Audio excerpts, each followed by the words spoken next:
हिंदू धर्म में तुलसी के पौधे का बहुत महत्व है। आज हम आपको इसके बारे में कथा सुनाने जा रहे हैं। तुलसी के पौधे की पूजा सबसे पहले श्री हरि नारायण ने की थी। श्री हरि नारायण कहते हैं, जिस घर में तुलसी का पौधा होता है उस घर में बुराई वास नहीं करती। श्री हरि नारायण कहते हैं कि हमें हमारे घर में तुलसी का पौधा जरूर लगाना चाहिए, इससे हमारा घर शुद्ध रहता है। श्री हरि नारायण कहते हैं कि तुलसी के पास दीपक जरूर जलाना चाहिए।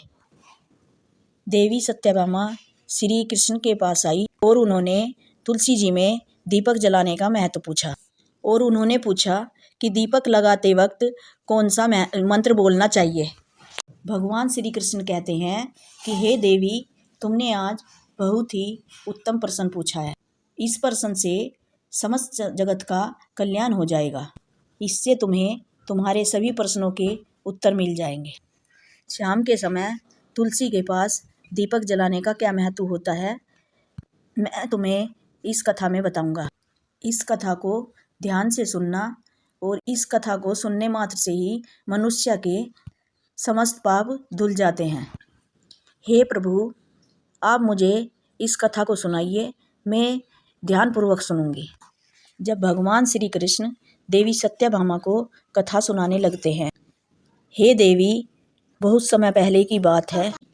दक्षिण दिशा में तुंगभद्रा नाम की एक बहुत बड़ी नदी है।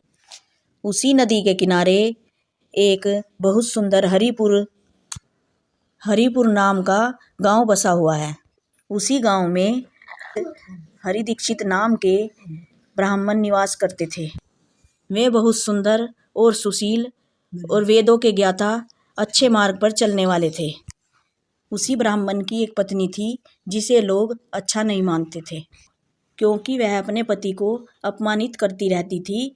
उसके कर्म ही उसके नाम अनुसार थे। वह अपने पति को बुरा भला कहती थी और वह उसके लिए भोजन भी नहीं बनाती थी।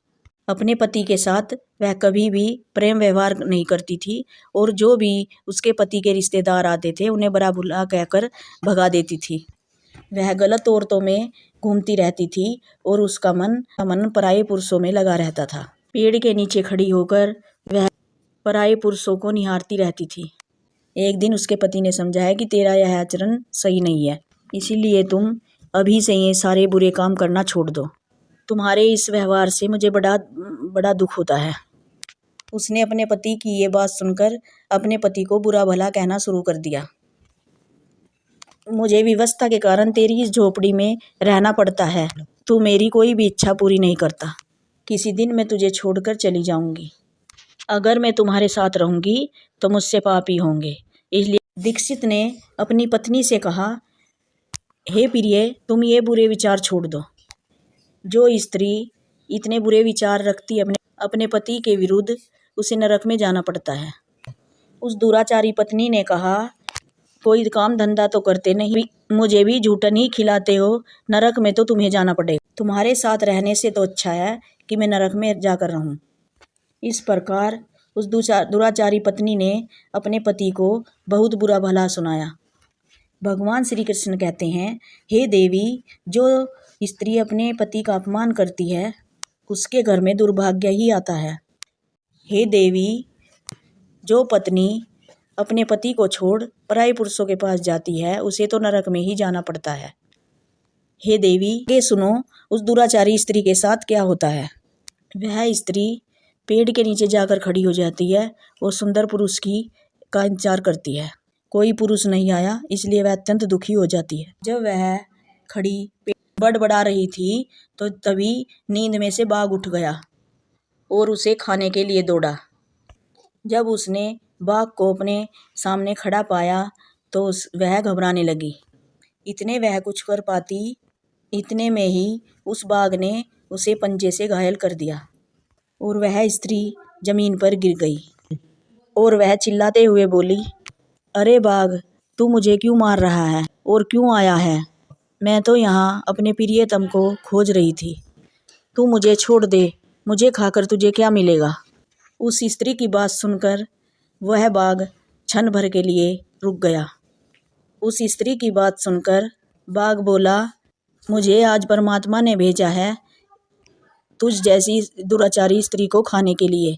यही मेरा काम है, तुझे खाकर मुझे तभी मुक्ति मिलेगी। हे बाघ, तुम कौन हो? तुम मुझे क्यों खाना चाहते हो? तुम्हें किसने भेजा है?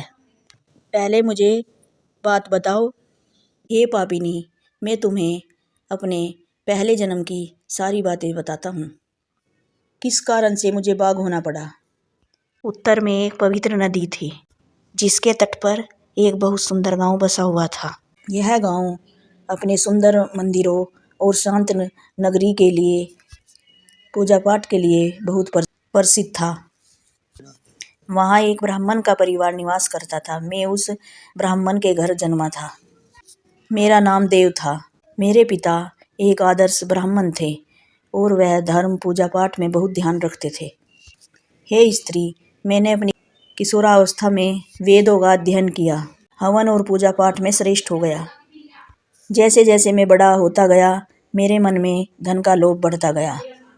मैंने बहुत पूजा पाठ किए और लेकिन वे धार्मिक उद्देश्य से नहीं थे, वे धन के लालच में किए।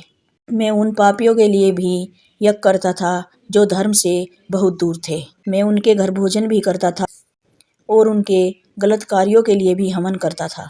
मैंने धर्म का पालन न करते हुए उन वस्तुओं को भी लिया जो एक ब्राह्मण को नहीं लेनी चाहिए। मैंने अनेक प्रकार के छल और कपट किए। इस तरह पाप करते हुए कई वर्ष बीत गए। समय के साथ मेरा शरीर कमजोर हो गया, बाल सफ़ेद हो गए और आंखें धुंधली हो गई थी और मेरे मन से धन का लोभ नहीं गया। एक दिन मैं फिर नदी के किनारे गया और मैंने धन के लालच में वहाँ पर ब्राह्मणों को बहुत ठगा। मैं उसी दिन नदी के किनारे बैठा हुआ था और एक बीमार कुत्ता मेरे पास आया और मैंने उसे धमका कर भगा दिया और तभी उसने मेरे हाथ में काट लिया। थोड़ी देर बाद ही मेरे प्राण निकल गए। मेरे मरने के बाद यमदूत मुझे लेने आए और वे मुझे यमपुरी ले गए।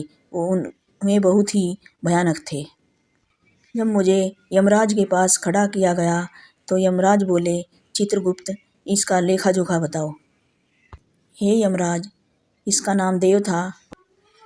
इसने अपने जीवन में बहुत ही पाप किए हैं।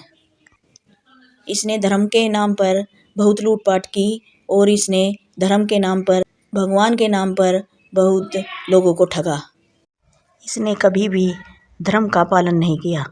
ये हमेशा धन के लालच में ही रहा, इसलिए ये नरक में जाने योग्य है। फिर धर्मराज ने मुझे अपने दूतों से नरक में डालने के लिए कहा। फिर मुझे नरक की अग्नि में डाल दिया गया और मुझे बहुत पीड़ा दी गई। अनेक वर्षों तक मुझे पीड़ा दी गई और फिर मुझे बाघ का शरीर प्राप्त हुआ और फिर मैं इस वन में निवास करने लगा। बाघ बोला कि मैं अपने पूर्व जन्म का संकल्प करते हुए और प्रायश्चित करते हुए मैंने वचन दिया कि मैं किसी साधु संतों या किसी सती स्त्री को नहीं खाऊंगा।